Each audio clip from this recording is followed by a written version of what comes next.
So, I got a request to talk about how I broke into the field of software engineering. I figured this would be a good time and place to talk about it. I don't have a formal education in computer science, so the real question is it possible to break into that field without having a formal education in it? How hard is it? Let's get into it.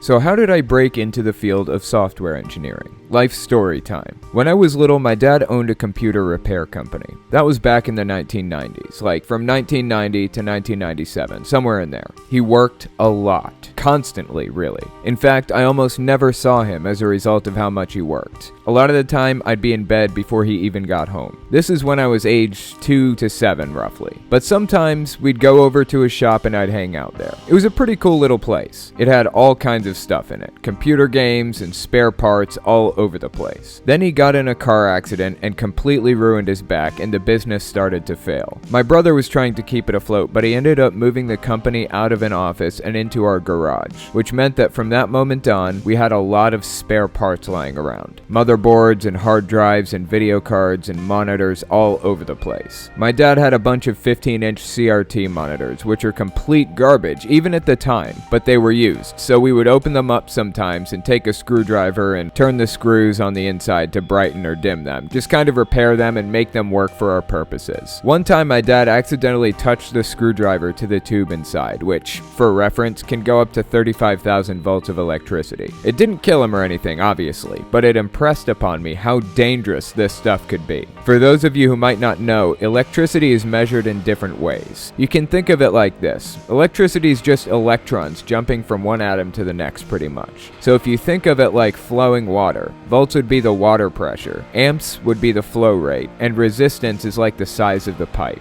Flow rate in a river is the volume of water that passes a point in a set amount of time. With rivers, flow rate's usually measured in cubic feet per second. With electricity, it measures with amps. And there are a number of ways you can play with these numbers. Watts represent the total amount of electricity that comes through. So watts are amps times volts. We know AA batteries are 1.5 volts. So if we find out how many amps they are, we can find out how much usage we can get out of them. Then there's Ohm's law. Electrical resistance is measured in ohms. That factors into the equations a little bit too. Ohm's law says that the current, or the amps, is equal to the voltage divided by the resistance. We can do a lot with these numbers, but anyways, the point is that the tube that my dad touched was 35,000 volts, but it was only a few milliamps, so it didn't have much energy, really. It was just a really powerful blast for a split second, like shooting water really hard through a really tiny hole. Okay, got sidetracked on electricity, sorry about that. Back to what I was saying, we always had spare parts lying around in the 1990s. We mostly used DOS, because most games we played were for DOS, though operating systems with user interfaces did exist at the time, like Windows 3.1. It didn't take long for us to move to West Virginia after my dad's car accident. I was about 8 years old. My brothers have always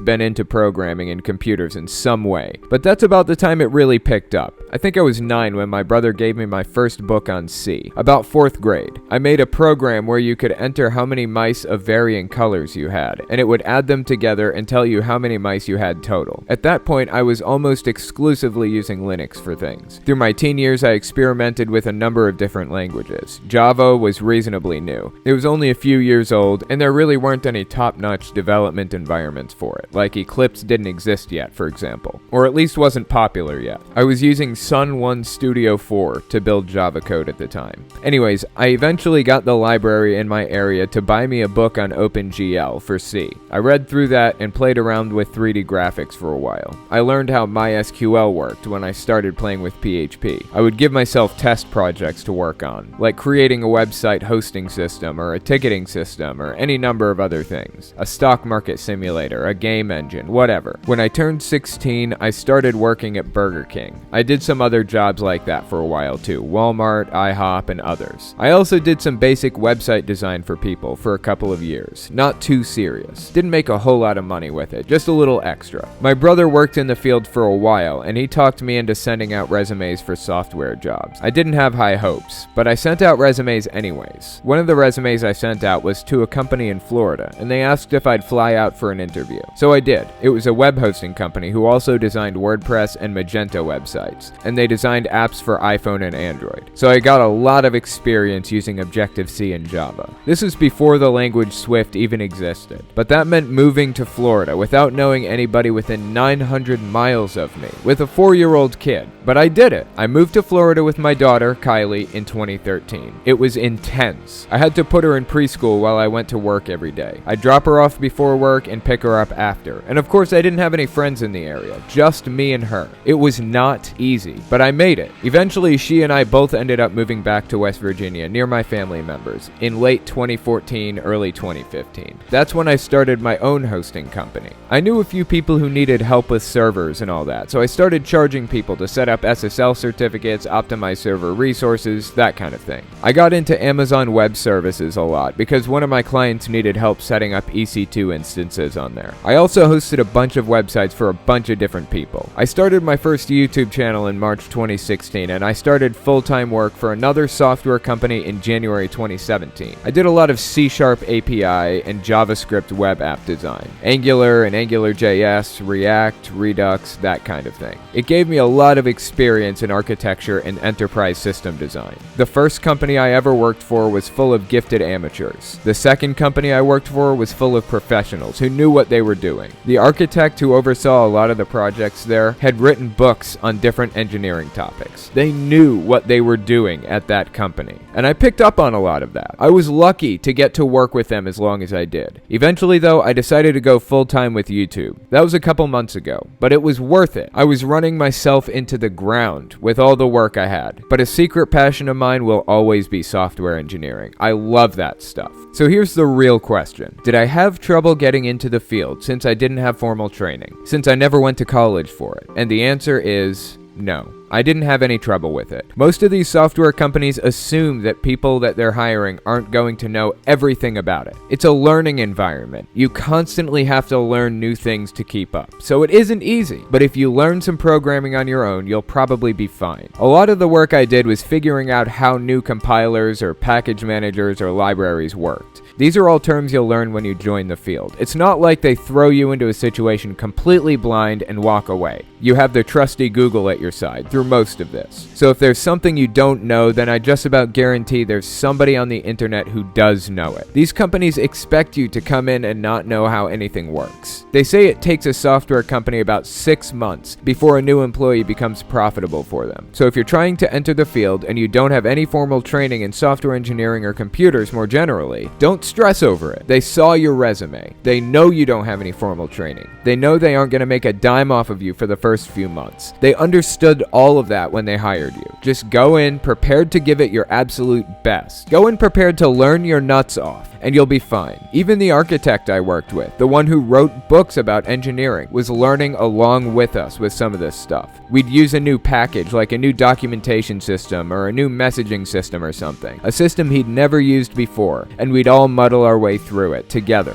But with time, you kind of pick up on standard practice for these types of systems, and you pick up on how they operate a lot faster than you did when you started. So if I had one piece of advice for anybody who wanted to break into the field of software engineering, it would be this. Start small, try not to lie on your resume, and don't stress out. These companies are prepared to bring in people who've never been involved in this field. They prefer them a lot of the time because they know they have high ambitions. They'll do whatever it takes to succeed. If they learned about some of this stuff on their own, it usually means they're really intelligent, and they typically complain about pay a lot less than a college graduate might. So give it a shot. You never know. It could be the best decision you ever make. I know it was the best decision I ever made, deciding to apply for a job in software engineering. It completely changed my life. Anyways, that's all I've got for you. Follow me on Discord, Patreon, all social media, and check out my podcast channel. All links are in the description as always. Thanks for watching, guys.